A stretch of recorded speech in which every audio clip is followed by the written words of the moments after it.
So quickly do we pass over the Christmas words. Herod slew all the male children, 2 years old and under.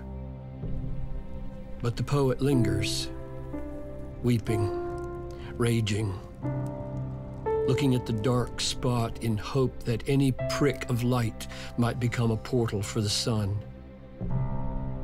And what he sees, he strains with words to show, pressing us against the perforation of the wall of pain. The innkeeper seeks to reveal the light that shines behind this brutal moment in history and our own path of suffering. Come and see. Jake's wife would have been 58 the day that Jesus passed the gate of Bethlehem and slowly walked towards Jacob's Inn. The people talked with friends, and children played along the paths, and Jesus hummed a song and smiled at every child he saw. He paused with one small lass to draw a camel in the dirt, then said, "What's this?" The girl bent down her head to study what the Lord had made. She smiled, "A camel, sir," and laid her finger on the bulging back where merchants bind their leather pack. "It's got a hump." Indeed it does. And who do you believe it was who made this camel with his hump? Without a thought that this would stump the rabbi guild and be reviled, she said, "God did." And Jesus smiled. "Good eyes, my child. And would that all Jerusalem within that wall of yonder stone would see the signs of peace."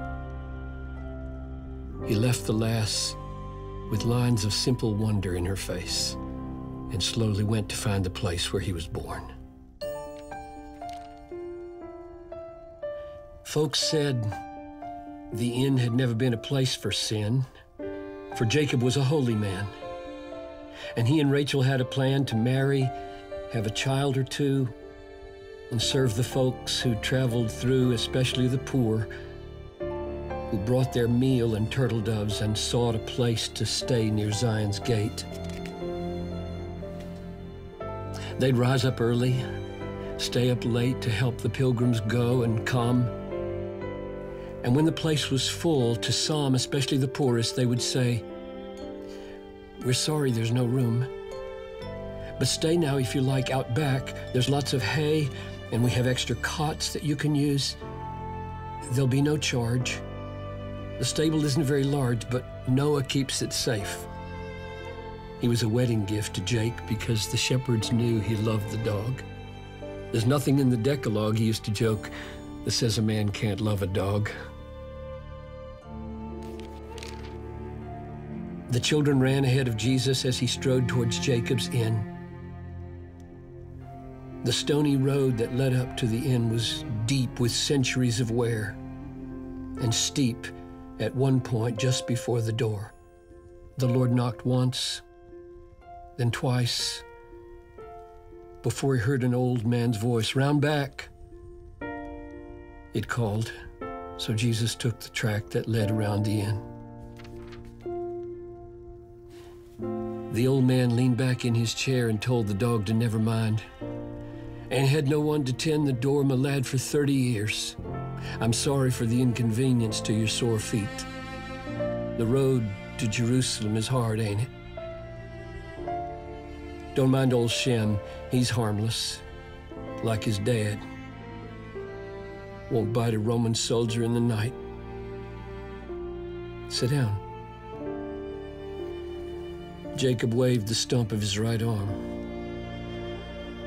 "We're in a slump right now. Got lots of time to think and talk. Come, sit, have a drink." "From Jacob's well," he laughed. "You own the inn?" the Lord inquired. "On loan, you'd better say. God owns the inn." At that, the Lord knew they were kin and ventured on. "Do you recall the tax when Caesar said to all the world that each must be enrolled?" Old Jacob winced. Are north winds cold? Are deserts dry? Do fishes swim and ravens fly? I do. A grim and awful year it was for me when God ordained that strange decree. How could I such a time forget? Why do you ask? I have a debt to pay, and I must see how much. Why do you say that it was such a grim and awful year? He raised the stump of his right arm. So dazed, young man, I didn't know I'd lost my arm. Do you know what it cost for me to house the Son of God? The old man took his cedar rod and swept it round the place, empty, for 30 years alone, you see?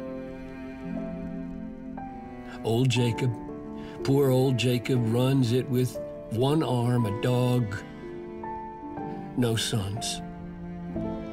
But I had sons once. Joseph was my firstborn. He was small because his mother was so sick. When he turned 3, the Lord was good to me and Rachel, and our baby Ben was born, the very fortnight when the blessed family arrived. And Rachel's gracious heart contrived a way for them to stay there in that very stall. The man was thin and tired. You look a lot like him. But Jesus said, why was it grim? We got a reputation here that night. Nothing at all to fear in that, we thought. It was of God. But in 1 year, the slaughter squad from Herod came. And where do you suppose they started? Not a clue. We didn't have a clue what they had come to do.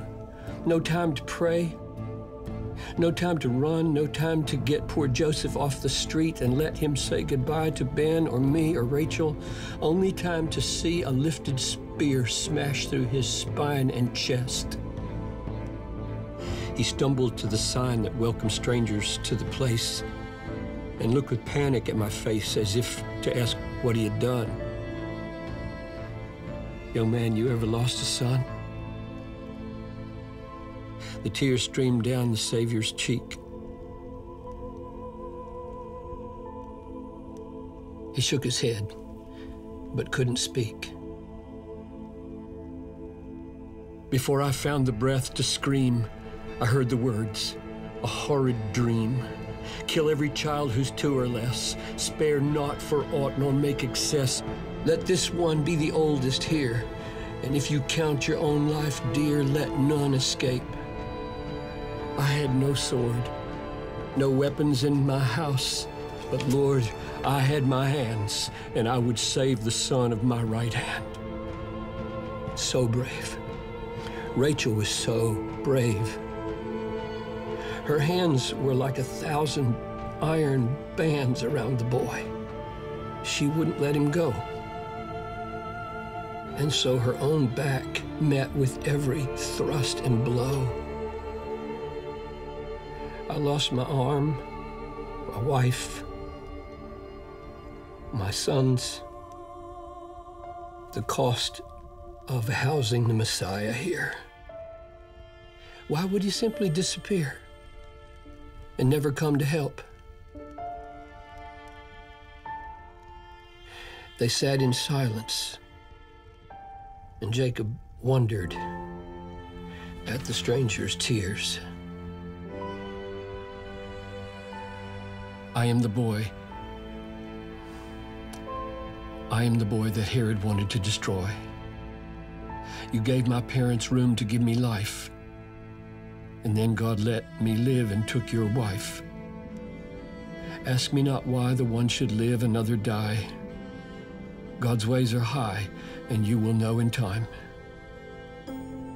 But I have come to show you what the Lord prepared the night you made a place for heaven's light.